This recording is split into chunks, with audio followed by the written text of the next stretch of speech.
YouTube नगरवासियों, स्वागत है आपका अमेजिंग सर यूट्यूब चैनल पर। आज हम सीखेंगे और जानेंगे समास के बारे में। आज फुल कॉन्सेप्ट क्लियर होगा, तो चलो शुरू करते हैं। समास सम प्लस आस दो शब्दों से मिलकर बना हुआ है। सम का मतलब होता है संक्षिप्त और आस का मतलब होता है कथन। सीधे साधे शब्दों में समास का अर्थ होता है संक्षिप्तीकरण, अर्थात इसका शाब्दिक अर्थ है छोटा रूप या छोटा करना। इसकी परिभाषा हम कुछ यूं कह सकते हैं, जब दो या दो से अधिक शब्द मिलकर जो नया और छोटा सार्थक शब्द बनाते हैं, हम उसी शब्द को समास कहते हैं। उदाहरण के लिए काली मिर्च, भाई बहन, राजपुत्र।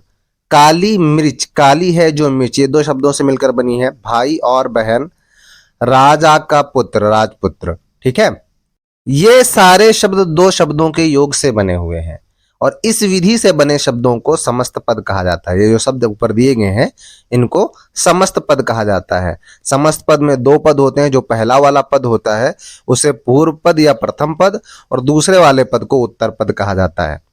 और इन पदों को अलग करने की प्रक्रिया को समास विग्रह कहते हैं। जब इनको अलग अलग लिखते हैं, जैसे भाई और बहन, ठीक है, राजा का पुत्र, तो ये क्या हो जाता है, इसको समास विग्रह कहा जाता है। चलो अब इसको और अच्छे से समझ लेते हैं। जैसे पहला वर्ड है काली मिर्च, इसमें पहले नंबर पे है काली, इसको प्रथम पद या पूर्व पद कहेंगे। और दूसरे नंबर पे क्या है, मिर्च, इसको हम द्वितीय पद या उत्तर पद कहेंगे। और इसका समास विग्रह कैसे करेंगे, काली है जो मिर्च।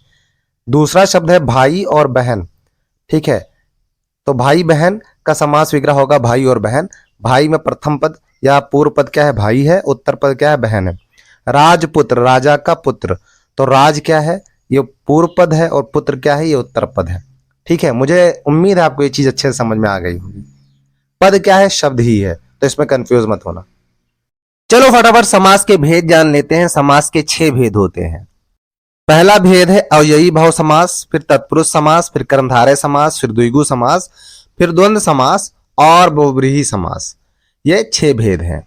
ठीक है, आपको सिर्फ 4 पढ़ना है, जिसमें कर्मधारय, द्विगु, द्वंद्व और बहुव्रीहि। लेकिन चलो फिर भी थोड़ा सा कॉन्सेप्ट सबका जान लेते हैं। अव्ययी भाव समास में पहला पद प्रमुख होता है, प्रधान होता है। तत्पुरुष समास, कर्मधारय समास और द्विगु समास में दूसरा पद प्रधान होता है।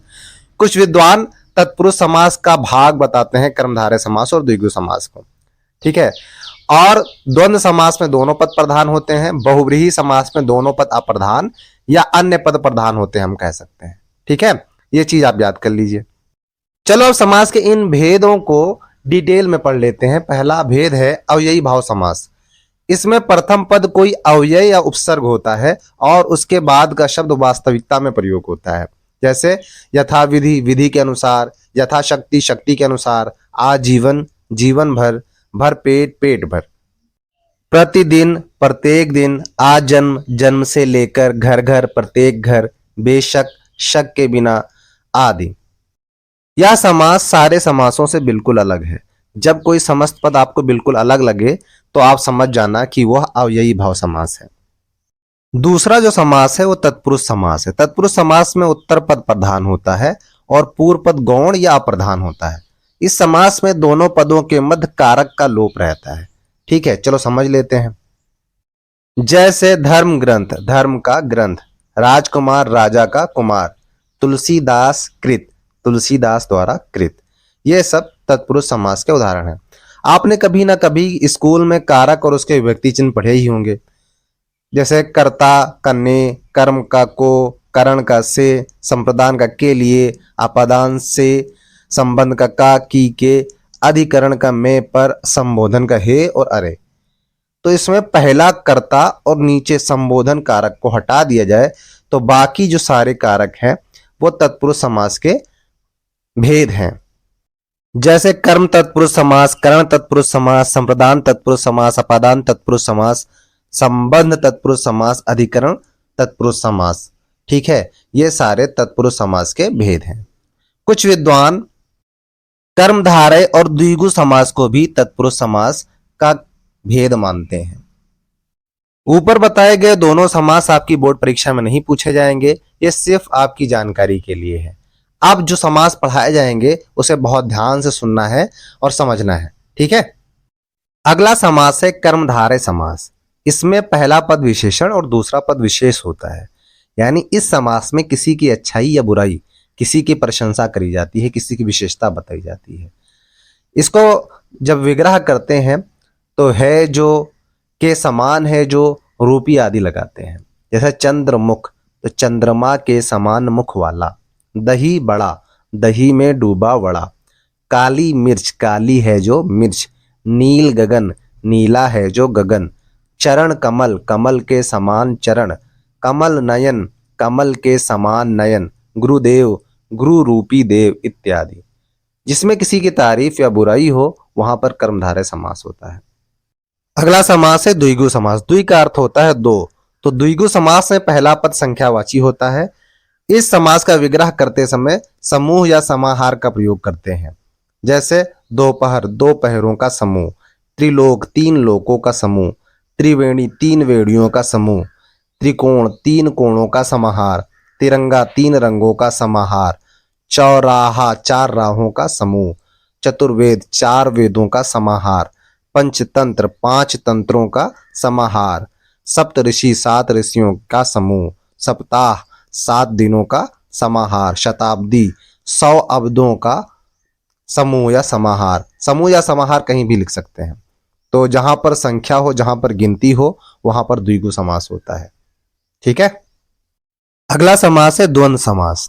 इस समास में दोनों पद प्रधान होते हैं, अधिकतर योजक चिन्ह से जुड़े होते हैं। समास विग्रह करने पर और या आदि शब्द लगते हैं। ठीक है, इसमें योजक चिन्ह रहेगा, और या समास विग्रह करते समय लगाएंगे। जैसे दाल रोटी, दाल और रोटी। रात दिन, रात और दिन। राजा रानी, राजा और रानी। हानि लाभ, हानि या लाभ। थोड़ा बहुत, थोड़ा या बहुत।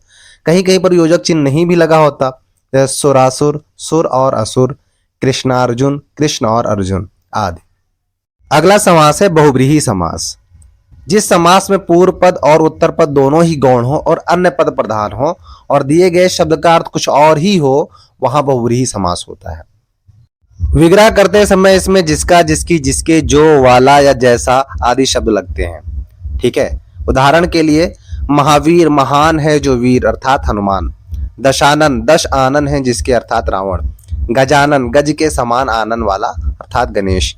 पीतांबर, पीला है अंबर जिसका अर्थात श्री कृष्ण। श्वेतांबर, श्वेत वस्त्रों वाली अर्थात सरस्वती।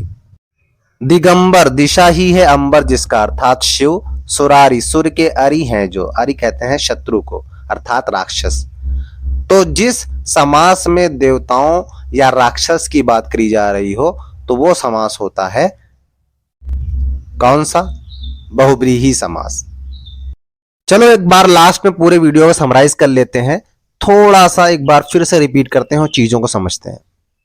4 समास आपके एग्जाम में पूछे जाएंगे, कर्मधारय, द्विगु, द्वंद्व, बहुव्रीहि। कर्मधारय में कौन सा पद प्रधान होता है? दूसरा पद प्रधान होता है। द्विगु में दूसरा पद प्रधान होता है। द्वंद्व में दोनों पद प्रधान होते हैं और बहुव्रीहि में अन्य पद प्रधान होता है। पहचानेंगे कैसे कौन सा समास है? कर्मधारय समास में किसी की विशेषता बताई गई होगी, किसी की अच्छाई या बुराई बताई गई होगी। द्विगु समास, द्वि से है यानी गिनती होगी इसमें। द्वंद्व समास, द्वंद्व कहते हैं लड़ाई झगड़ा को, इसमें एक दूसरे से अपोजिट यानी विलोम होंगे, जैसे राजा रानी, ठीक है, दुश्मन दोस्त और भाई बहन इत्यादि। बहुव्रीहि में अन्य पद प्रधान होता है और इसमें देवता या राक्षस की बात करी गई होती है। समास के बहुविकल्पीय प्रश्नोत्तरी पर एक video amazing sir YouTube channel पर पहले ही आ चुकी है, जिसमें लगभग 100 MCQs है। उसकी प्रैक्टिस कीजिए, अच्छे से समझिए और वो वीडियो जरूर देखिए। अब लेते हैं विदा। जय हिंद, जय भारत।